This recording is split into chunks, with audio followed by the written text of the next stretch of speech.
उस लड़की के जाल में फंस के कभी मैंने उनकी बात नहीं मानी अपने माँ बाप की। हमेशा हर चीज़ उनके अगेंस्ट में किया।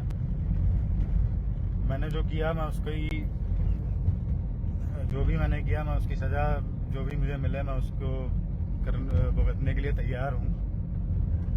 और माता पिता से ये है निवेदन कि वो मुझे माफ़ कर दें, और जो लोग भी इसे वीडियो को देख रहे हैं वो अपने बच्चों को दिखाएं, अपने बच्चों को समझाएं कि ऐसे लड़कियों के चक्कर में बिल्कुल ना पड़ें, ताकि जैसे मेरी ज़िंदगी बर्बाद हुई वैसे और किसी मेरे भाई बहन की ज़िंदगी बर्बाद ना हो। उत्तर प्रदेश के मोहनलालगंज से बीजेपी सांसद कौशल किशोर के बेटे पर गोली चलवाने के मामले में फिर नया ट्विस्ट आया है।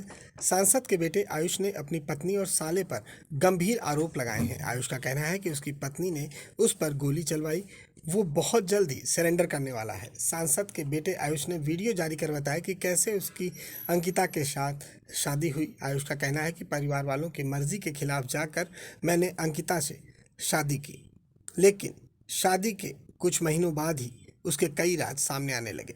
अंकिता ने पहले से ही किसी और शख्स से शादी कर रखी थी। आयुष का कहना है कि जब मैंने अंकिता से इस बारे में पूछा तो उसने हमारे साथ मारपीट की, मुझे धमकाया, और जिस दिन मैं ट्रामा में भर्ती था उसने मुझे कॉल किया कि मैं तुम्हारे पिताजी के विरोधियों के साथ मिल जाऊंगी और वो मुझे ऑफर दे रहे हैं, मैं तुम्हारे पिता को बर्बाद कर दूंगी। आयुष का आरोप है कि कई बार अंकिता ने मेरे साथ मारपीट की, जिसके निशान भी मेरे हाथ पर हैं। जब उसने मारपीट की तो वो बोली कि तुम मुझे अपनी शक्ल मत दिखाना। मैंने बोला ठीक है, नहीं दिखाऊंगा। 2 दिन बाद फिर उसका फ़ोन आया, मैं घर पर उसका वेट कर रहा था। उस दिन अंकिता बहराइच गई थी किसी से मिलने के लिए और उसी रात ये गोलीकांड हुआ जब वो मिलकर आई। आयुष ने कहा कि मैं लखनऊ आ रहा हूँ सरेंडर करने और जो भी सज़ा मुझे मिलेगी वो मुझे कबूल है, लेकिन उसकी पत्नी के विषय में भी पता कराया जाए। ये पूरा मामला 2 मार्च 2021 का है, जब रात 2 बजे बीजेपी सांसद कौशल किशोर के बेटे आयुष को अज्ञात हमलावरों ने गोली मार दी थी। जांच में सामने आया कि आयुष पर उसके साले ने ही गोली चलाई थी। उसके साले का कहना है कि मैंने आयुष के कहने पर विरोधियों को फंसाने के लिए गोली चलाई थी। फिलहाल पुलिस इस पूरे मामले की जाँच कर रही है। जब से लॉकडाउन शुरू हुआ था तब से मेरे बेटे को उसने फंसाया।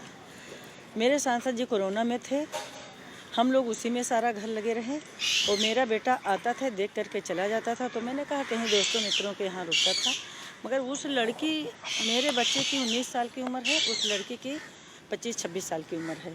तो मेरे बच्चे को ऐसा चंगुल में फंसाया कि मेरे बच्चे को बर्बाद कर दिया। वो जानते थे कि ये सांसद हैं, विधायक हैं, तो इनके पास बहुत ज़्यादा सब चीज़ होगा और इसके बेटे को चुंगल में फंसा लेंगे तो मैं कल कदा इनकी बहू बन के रहेंगे। जब शादी ना हुआ ना ब्याह हुआ तो किस चीज़ की मेरी बहू, किस चीज़ की मेरी बहू।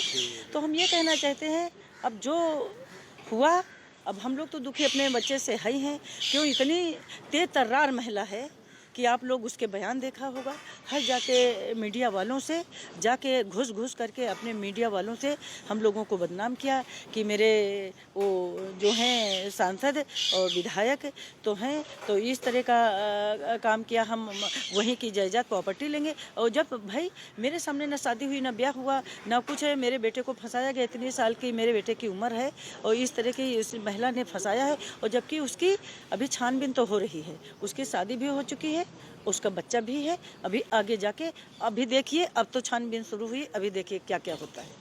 ठीक है। आयुष का जो वीडियो वायरल हुआ है तो वो हम लोगों ने भी सबने देखा, क्योंकि मेल उसने सबको किया है, सारे न्यूज़ पत्रकारों को भी किया है। ये उसकी जो उसके साथ घटना घटित हुई है 6-7 महीने में, उसने पूरी सच्चाई बताई है। उसके साथ जो इतने दिनों से हो रहा था, इतने महीनों से हो रहा था, उसने अपना पक्ष रखा है और उसने बोला भी है कि वो लखनऊ आ रहा है। तो वो आके बाकी का सारा बयान जो है पुलिस प्रशासन से और उनके बीच में सब कुछ करेगा, वो देगा। कहीं ना कहीं आयुष को पूरी तरीके से फंसाया जा रहा था। पूरी तरीके से उसको फंसाने का प्रयास किया गया, उसको जान से मारने की कोशिश की गई। वो अगर जो उसके साथ में ये घटना हुई है, जिस प्रकार उसका वीडियो वायरल हुआ, उसने बताया है कि वो अगर जो वहाँ से निकलता ना तो उसको घर में ही मार सकते थे, मार भी देते। लेकिन अब ये है कि उसका बयान आया है तो उसने सारी घटना सही बताई है। अब इस पर पुलिस क्या एक्शन लेगी, क्योंकि जिस प्रकार हमारे पिताजी को, माताजी को पूरे देश में उनकी फजीहत की गई है, अब हमारा भी एक क्वेश्चन है और आयुष का भी एक क्वेश्चन है कि जिस प्रकार हम लोगों से क्वेश्चन पूछे गए हैं उसके गांव जाके हुजूरपुर में उसके परिवार से, उसके भाई से, उससे भी क्वेश्चन पूछे जाएं। इस पूरे मामले में आदर्श की क्या भूमिका नजर आ रही है, आपको क्या लगता है? आदर्श के बारे में तो मैं नहीं जानता, जो है वो आयुष ही आके बताएगा कि क्या उसकी भूमिका रही है। ब्यूरो रिपोर्ट, आज की खबर।